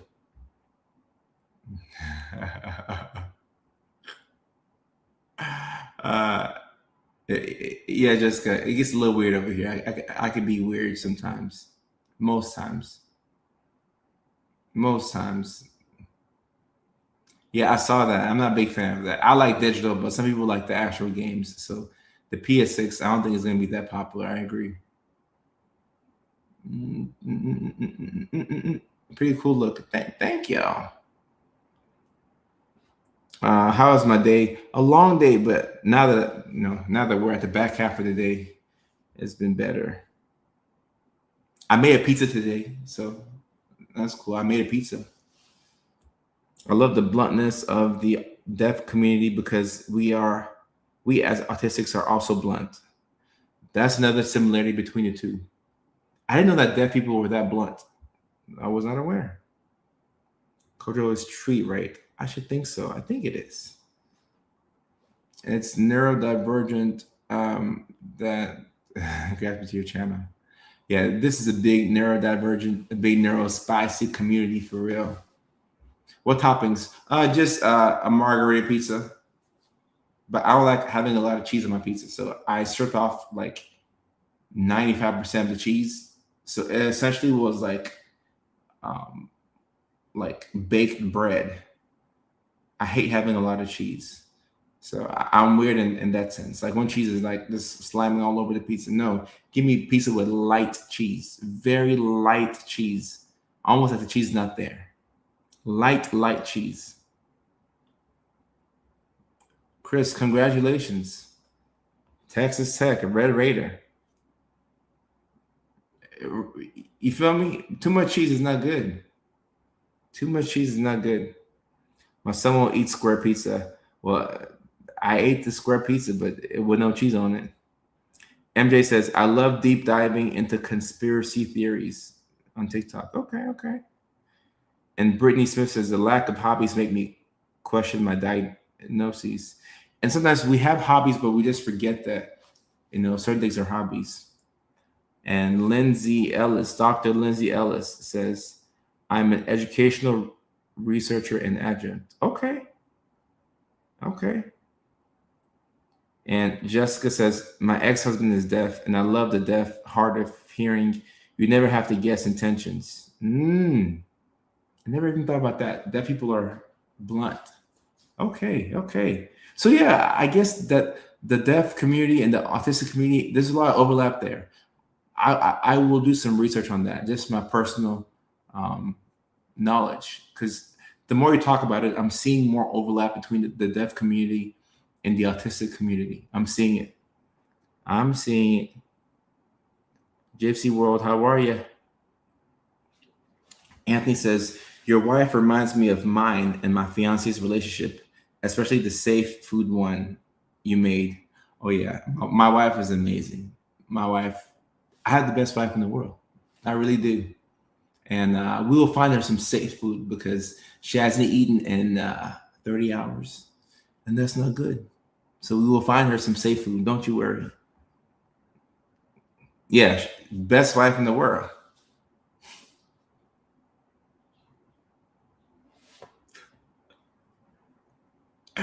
Uh, that's funny. Wow, I'll pray for you. Continue to pray for us. Continue to pray for us. We appreciate that. Oh, oh, so sweet. Doc, are you getting a little delirious? Maybe a little bit. Maybe a little bit.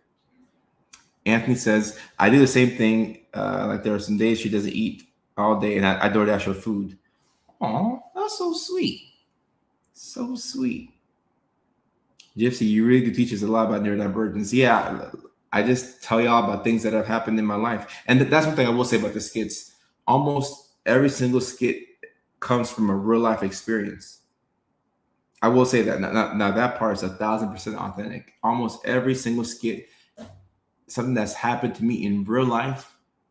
And I write down, I'm like, oh my goodness, this pissed me off, or this frustrated me, or or I'll think back to past relationships. I'm like, why did she do that? And I I don't date neurodivergent women on purpose. Well, maybe I do. Maybe I do. But it's been a long time since I've had a normal girlfriend or anything like that. It's been a long time. A long time. A long time. So and I like it that way. Like I don't, I'd rather have somebody who isn't normal. Mm. By Chunky Yarn and Loom last month, probably shoved to the easel in the shame room. I like that. I like that. I like that. Your first live, nice to be here, close, and I appreciate that. We go live Tuesdays and Thursdays at 9 o'clock Eastern time, 6 o'clock West Coast. I said West Coast time. Obviously, I showed up to the live stream late today. It shouldn't be this late. It should really be 9 o'clock East Coast time. Now it's 9:17 on the West Coast. These live streams start earlier. Excuse me, they start earlier, so it's not, this late. So we'll work to be more on time. Next week we'll work to be more on time. This week I got behind on a couple of things and did not go live on Tuesday, which was a disappointment because we're on tour. So I'm looking to promote my comedy shows. But yeah, the live stream should be twice a week. Twice a week. I have a tote full of yarn from the crochet I started before I had the suit. That's funny. We just get each other. No, that's why a lot of people who are neurodivergent and they know it, like you're a card carrying member and you're diagnosed, a lot of times people will say things like, my partner, like he got ADHD, he's undiagnosed. And they're saying it as a joke, but it actually, like if they went for an assessment, the partner would actually have ADHD for real.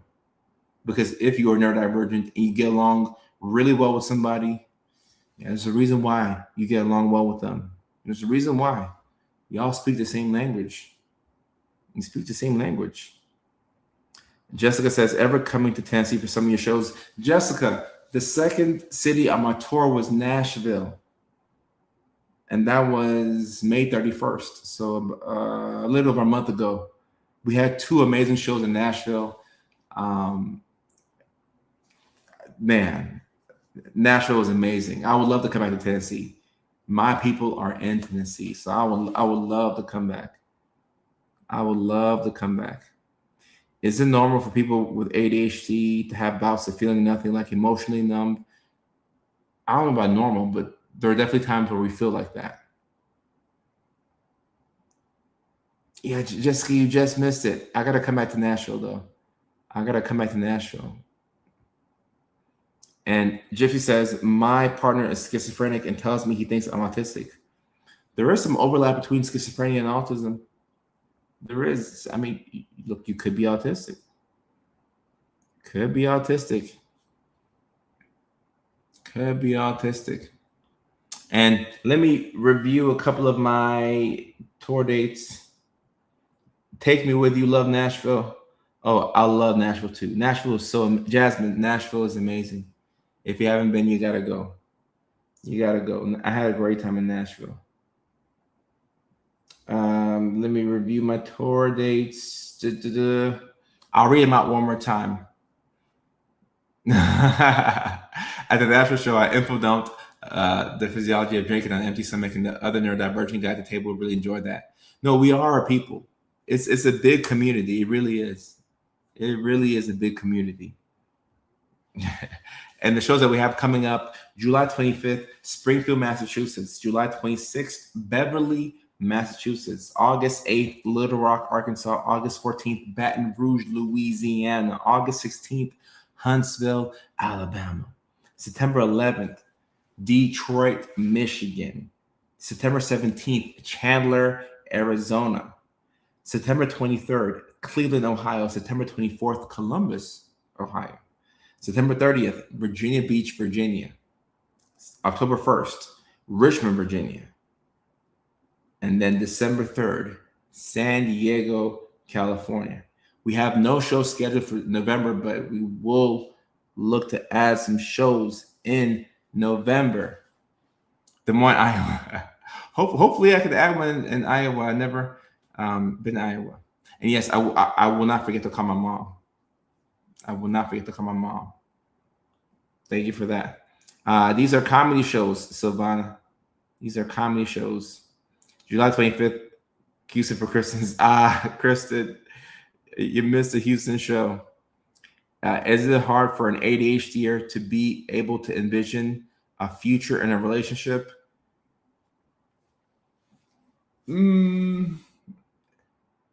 For those of us who have ADHD, relationships are a bit harder. Yes, I will say that. But I think it's all about mindset. If you think that you're screwed and you can't find love, then you'll be screwed and you won't be able to find love. So I think it's about understanding that you have certain limitations when you have ADHD, but not losing hope that you'll find somebody who appreciates you for who you are and wants to help you grow, because that's what relationships are about. So, like my ADHD is strong, and I do some things that can be frustrating to not only myself but other people. But I still don't let that, throw me off, or I don't think that I'll never have love in my life.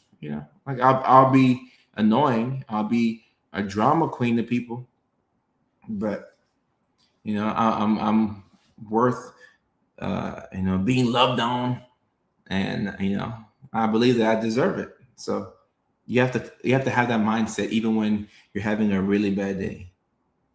A really bad day. Please come to Wisconsin. I'd love to come to Wisconsin eventually. I saw the food video about not having a safe food and realized I do it a lot. A lot of us do that. While in the relationship, not being able to visualize a mental picture of a future.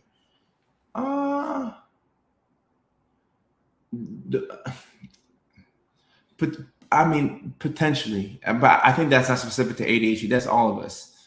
Whenever things aren't working, like whenever I'm in a relationship where things aren't going well, it'll be hard for me to envision a future with that person. Like I'll think to myself, like, okay, things are not going well. Like this could be the end. Like this could be the end of our relationship, and sometimes it is. But it's never specific to me having ADHD. It's just because the relationship is running its course, So I have an amazing husband, and I was recently diagnosed after we have been married for several years. Are there any tips or suggestions for helping him understand all of this? What I'm realizing nowadays is that people communicate with videos. So sending him a video, send him the shortest video possible. Don't send him like a 3-minute skit. Send him like my shortest video, something that's quick, easy to digest, and that will help him understand the brains that we have. And I think that's a good first step, because when you're trying to help somebody understand who you are and what you do, or just how your brain works, you want to make it as simple as possible for them. So don't pick a Kojo and Emily video that is 2 minutes and 42 seconds. Don't do that. That's not going to work. Pick a 7-second funny video, 15-second video, 25-second skit, super short skit. And then when they start to like the content, then send them a longer video. And I could say have them read a book about autism, but we all know how that works. You think he's going to read a book, and it makes him a normal person. I'm not saying that he doesn't want to learn about you, but when people tell me, different books I should be reading, I'm like, yeah, thank you. Oh, Coach, I got a great book for you to read. I'm like, is it come in like audio book format? Like, can I find out Audible? If not, I might be cooked. So you want to make things as easy as, or a meme that beats my videos. A quick meme. Diana loved the show right here. Love the show. A quick meme. Exactly. A quick meme. Yeah. you want it to be as short and concise and quick as possible. So a meme, I like that. I like that. I really like that. Keep a file of your own when you can explain. I like that too. I like that too. Great question right here. Great question. If you want to get diagnosis, but your funds are limited, see if somebody accepts your insurance. If they don't, that's fine. You can always identify with a condition before you can get the proper funds to get an assessment. So if you watch my content and you feel like you just know you have autism, you can identify with autism, and then you can learn about the condition, and then you can start doing things that an autistic person would do to improve their life. And then eventually, when you have the funds, you get the assessment. Good questions. So, am I American? I guess. Yeah, I mean, I live in America. I'm from Ghana, West Africa, originally. And this is key right here. A lot of us don't love ourselves. I don't know how else to say it, but a lot of us are still struggling with learning to love ourselves. And that becomes more and more evident when you start to learn about how you operate and you become honest with yourself. But when you realize that you don't love yourself, you can start to take the steps necessary to find different ways to love yourself. So, if you're struggling with self-love, it just makes you a normal person. That's all. It just makes you a normal person. All right? I need to try fufu. Respect. I feel like I didn't develop ADHD until adulthood. Does that make sense? Yeah, it makes sense. I mean, ADHD, you don't develop it when you're, an adult. You have it your whole life, and then you realize that it's been plaguing you, but you don't develop ADHD out of nowhere at 22. And yes, I agree. These videos right here, and I don't know if y'all know, but on YouTube Shorts, I drop a shorter version of these videos. And then I drop like a longer version on all the other platforms. So for somebody who has like a short attention span, like autism, AuDHD, quick, short, punchy, and these videos move fast. So some people like these videos, right? Some people are in love with these videos. They move really fast. The sequencing is really good. There's no dead space between anything. Quick. You get exactly what you need. Some people like the Emily skits. We'll give them that. Some people like the videos where I react to somebody, so I'm doing my best to give y'all the content in multiple different formats and just figure out what y'all really like. So Africans. Oh, I forgot what we're talking about. We're just in the Q&A section. We're in the Q&A section. We're at 1 hour and 58 minutes. I'm like, we're so close to 2 hours. Let me get to 2 hour mark so that way I can say I hit 2 hours tonight. It's so silly. It's like an arbitrary number. I'm like, let's get to 2 hours tonight. Ooh, did y'all hear that? Y'all heard that in my back?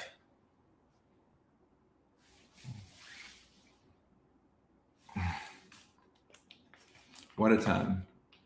Yeah. Oh, actually, I gotta pee. I don't want to drink too much water. Emily, I'm kidding. I'm kidding. I'm kidding. I'm kidding. I'm kidding.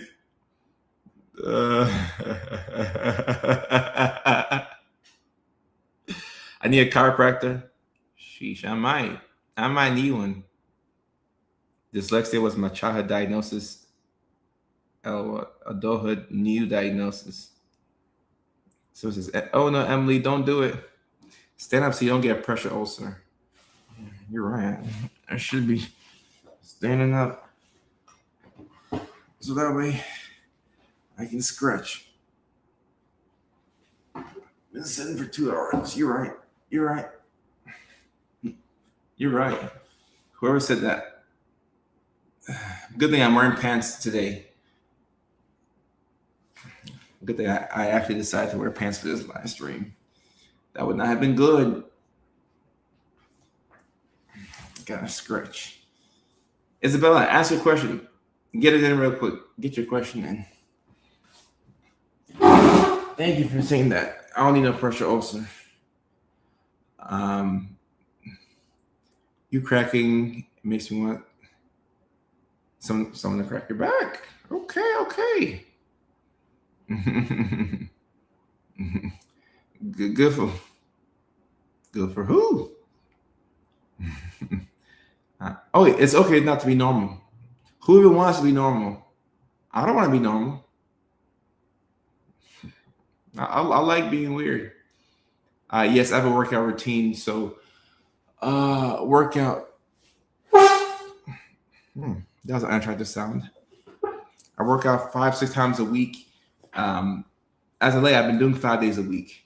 Normally, I do 6, but I've been taking the full weekends off. I think I will take off. Yeah.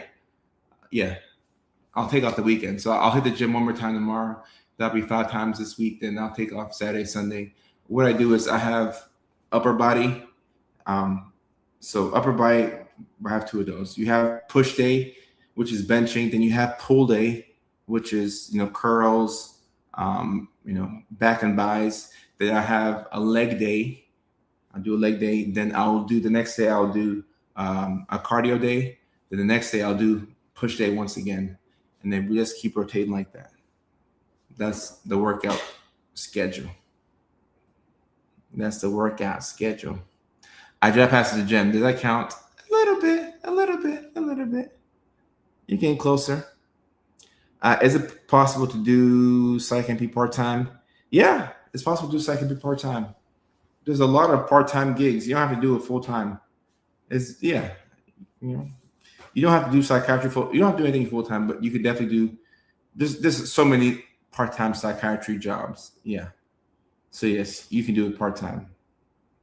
Good question. Why not do all workouts same day? Because you have to let certain body parts rest. Like the legs got to rest, and then like the biceps have to rest. Like you do them, you let them rest. You recover, you sleep. The sleep part is where I struggle. Going to the gym is not difficult, but the sleep part is, that's where I really struggle. To let the body recover. Drink filtered water or spring water. Spring water. I like being weird, but it would be nice to not hear the unspoken crap all the time. It would, but I mean, who cares? We have to not care about other people's opinions. It's called lower body workout, and the next day is, give your body some time to rest and recover and relax. Running is helpful. What should I take if my muscles tighten? I can't tell you what to take. It's out of my scope. But perhaps maybe some rest. So all right, guys, that is it for the live stream. Let me see. We're back again Tuesday. 9:00 East Coast time, 6:00 West Coast time. Let me see. I will tell my mom that y'all say hi, and I'll call her back. Let me see. Do I have any travel coming up? I don't see a lot of travel coming up now until like the next tour date. So I may not have to travel that much. So we will actually get to these live streams on time, which is really exciting. So next week, Tuesday, 9:00 East Coast time. So New York time, 9 p.m., which is 8:00 in Nashville, which is 7:00 in Arizona, which is 6:00 in California, which is 5:00 in Alaska, which is 4:00 in Hawaii, which is 2 a.m. in the United Kingdom. So that is 9 p.m. East Coast, 6 p.m. West Coast, Tuesday. Thursday, same exact time. All right. The next 2 comedy shows are going to be in Springfield, Massachusetts, July 25th. And July 26th, that will be in Beverly, Massachusetts, which is 30 minutes outside of Boston. Next month after that, we're in Arkansas, Alabama, and Louisiana. All right, y'all. So that's it for tonight's live stream. I hope y'all have a safe and a very happy 4th of July. Happy early birthday, America. 250 years. a complicated history. We've had some better moments and we've had some worse moments, but I am grateful to be in this country. I'm grateful for Wi-Fi. I'm grateful for you all. I'm grateful for the skits. I'm grateful for everything. I think it's a blessing that I get to do this. This is so cool for me. And the fact that y'all will stick around on the live stream for minutes to hours or however long, it's super dope. It's super, super, super dope. So once again, hope you have a happy, happy, happy 4th. Stay safe. I love y'all, and I will see y'all after the holiday weekend, which is next week on Tuesday. Peace. Take care. Love y'all.